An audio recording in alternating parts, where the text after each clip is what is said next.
was good, but is it?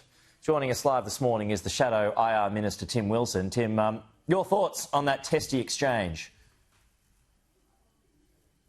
Well, thanks, Peter. I mean, I think, we all see the exchange for what it is. I understand afterwards President Trump and Kevin Rudd or Ambassador Rudd had a conversation. I think this is really now a question for Ambassador Rudd to decide his own tenure because he should be putting the national interest first. He's a former Prime Minister. He knows how important it is to have a working, constructive relationship with the administration.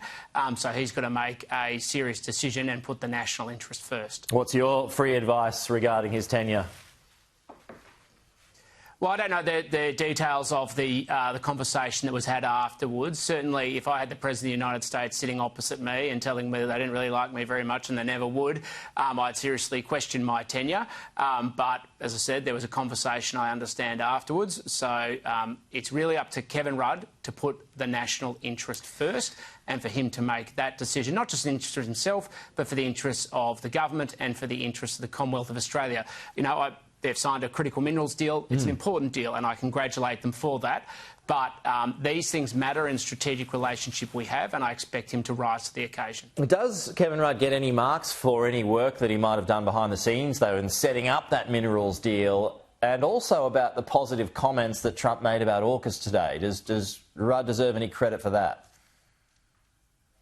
I'm not taking that away from it. As I said, these arrangements are important. They've obviously been worked through. I saw Ambassador Rudd last year in Washington, and he was having conversations with, before the administration came into place, with the previous administration about these issues. They're important. Australia needs a good and constructive working relationship with the United States. That's the reason that I'm expecting him to put the national interest first in his own tenure and in the decisions he makes. Do we have a good and constructive relationship with the US, though, if we're getting these deals? Well, it's clear that the United States needs us.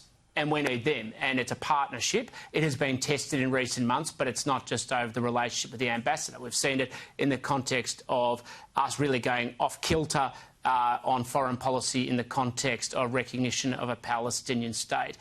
Andrew Clennell listed them all in his questions before.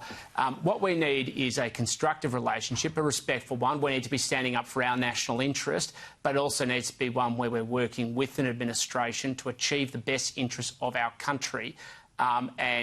Sometimes that's not always going to be in perfect alignment, but it needs to mean we have open doors and trusted relationships. So, well, what about the Prime Minister? What do you give his report card today? What grade do you give him for the deal that he got done today, and also, again, the positive remarks about AUKUS? Well, I give the Prime Minister probably about a C+ at the moment in foreign policy, because I don't look at it solely in isolation of this issue. I look at it in terms of the fact that he basically changed bipartisan policy around our allies in the Middle East on the precipice of peace breaking out. He made the very wrong decision in incentivising civilians being used as weapons and targets in the Middle East. He's made some correct decisions, but I think he's on balance getting things wrong because he's trying to appease domestic political constituencies at the expense of the national interest. I hope those policy frames change. And that he actually makes decisions that are going to advance Australia's national interest. We need to make tough decisions around defence spending. We need to make tough decisions around making sure we're assertive in international affairs, and we need to be being clear-eyed in our relationships with our allies, including the United States, including Israel, and, of course, with many other countries. Well, let's go to problems within your own house at the moment, that being the coalition. Matt Canavan, he said this morning that he wants to have it out next week, to get together, to argue net zero and come up with a solid, fair policy that satisfies both sides. Do you think that's needed? Would you support something like that, given the events of the past few days? Well, Matt and I have had many conversations about this issue, and we will continue to do so after next week, I'm sure, as well. But I want us to go through a proper process where we come up with a policy that we all agree with and we can take to the Australian people that focuses on getting prices down, net zero price increases, because this is the problem. Labor legislated net zero targets, and it was sold on a promise that emissions would come down, prices would come down, and we would not have unreliability problems in the electricity grid. Instead, emissions have gone up, prices have gone up, and so have unreliability problems. We need a policy that is focused on net zero price increases, net zero outages, and, of course, getting emissions down because we've improved the social licence to do so. And that's going to be my objective because whether the conversation's held next week, the week after or in the middle of next year, the focus has to be on how we're going to build Australia's future because that's the basis of industrial policy to reindustrialise Australia and create hope and opportunity for the next generation of Australians. How damaging has Barnaby's potential defection to One Nation, potentially even Lou O'Brien's as well over net zero? Well, they're doing what they're doing. That's up for the National Party. I mean, Barnaby's always been capable of drawing attention to himself. Let's be frank. This isn't a new thing, but that's a decision for the National Party. In the end, it comes down to a simple choice.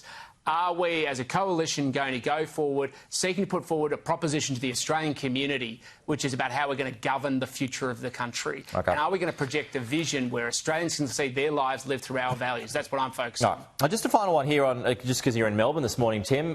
Jacinta Allan maintains the city safe. That's despite a recent uptick in violence that we saw again on the weekend. So is she right? Well, she's starting to mimic the behaviour of the Iraqi information minister back in the early 2000s who kept saying, you know, there's no tanks rolling into Baghdad, everything's safe here, what are you all talking about? It's delusional stuff. People are getting stabbed in the streets. It's not my opinion. It's simply what's being recorded on CCTV. We've seen the violent protests, including the police chief coming out with boxes of rocks saying these are being thrown at police officers by left-wing protesters.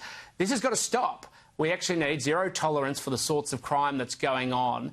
The police are calling out, the public are calling out for action, but Jacinta Allan is engaging in denial, and it's harming Victoria and Melbourne seriously. I know people on the weekend I spoke to who said they've got friends now from New Zealand who are not coming to Melbourne anymore because of the perception of the crime wave. The world is looking at Melbourne and they're saying Jacinta Allan is failing them because they no longer feel safe. Victorians need hope, and it's only going to change if we have a change of government. All right, Tim Wilson, thank you for your time, as always, on this Tuesday morning. We'll see you again next week.